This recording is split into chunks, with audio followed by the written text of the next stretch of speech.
Australia's government has committed billions of dollars to help communities recover from weeks of deadly bushfires. Improving weather conditions means there are no emergency fire warnings in place at the moment in New South Wales and Victoria.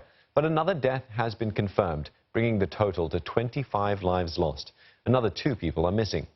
Damage from the fires, which have been burning since November, is estimated at $260 million.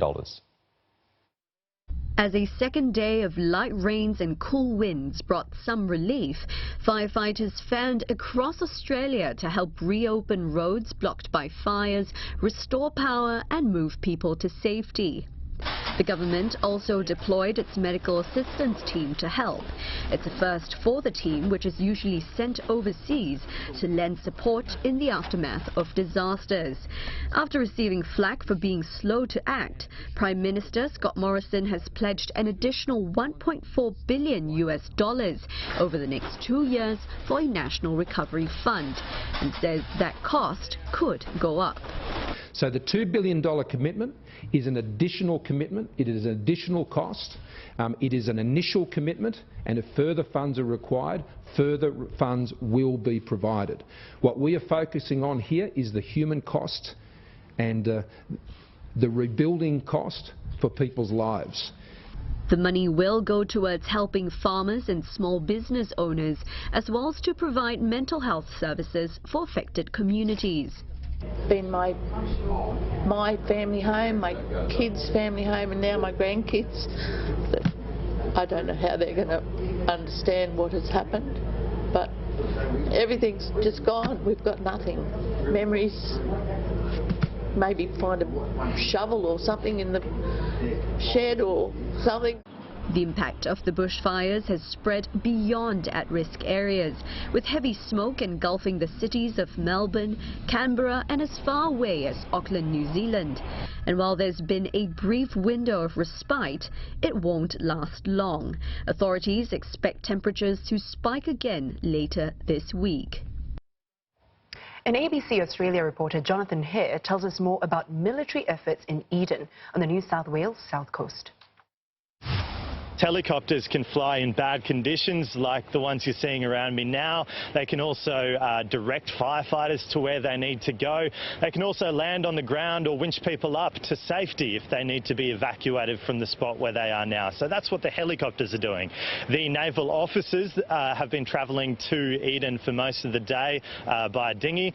They've been going there speaking with local authorities to assess exactly what they need from the Navy at this point. But as of yet, no supplies have been brought ashore. Now, it's been raining for most of the day. People have been allowed back into Eden. A lot of people have been coming to vantage points like this one to check out what's happening behind me, which is the local wood chip mill, which is still burning quite furiously. It's been burning most of the day, sending a lot of smoke into the air. Now, that's a local employer. We hear that a lot of people work at that place, so a lot of people really aren't happy to see it burning. If you zoom right in, you can see massive stockpiles of timber just on fire.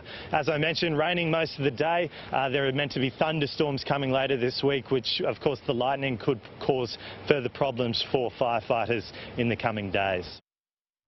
Australia has been flooded with donations and supplies for fire-affected communities.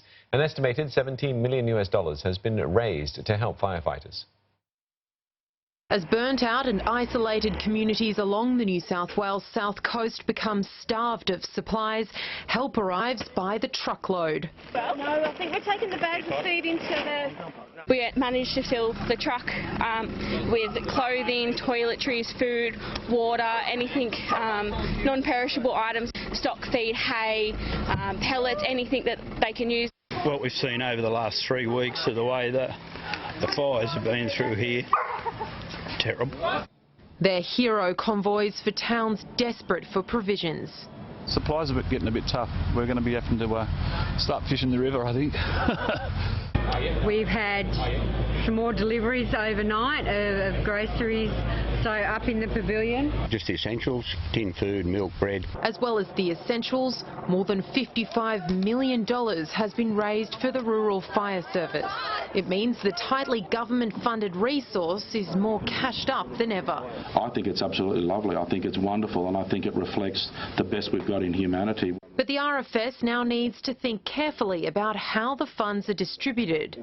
Our challenge is to make sure that through that generosity we spend that money wisely and effectively. Exactly how is yet to be worked out, but it will be decided with advice from its members. In Victoria, emergency services have been so inundated with donations of goods, they're now asking for cash only.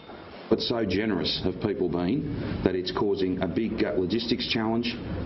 Trucks on the road, staff being diverted from other important activities. So the community spirit here, I don't know, it just warms my heart, it makes me cry, because everyone's just come together to help out people they don't know, people they've met once or twice at the pub, and it's amazing.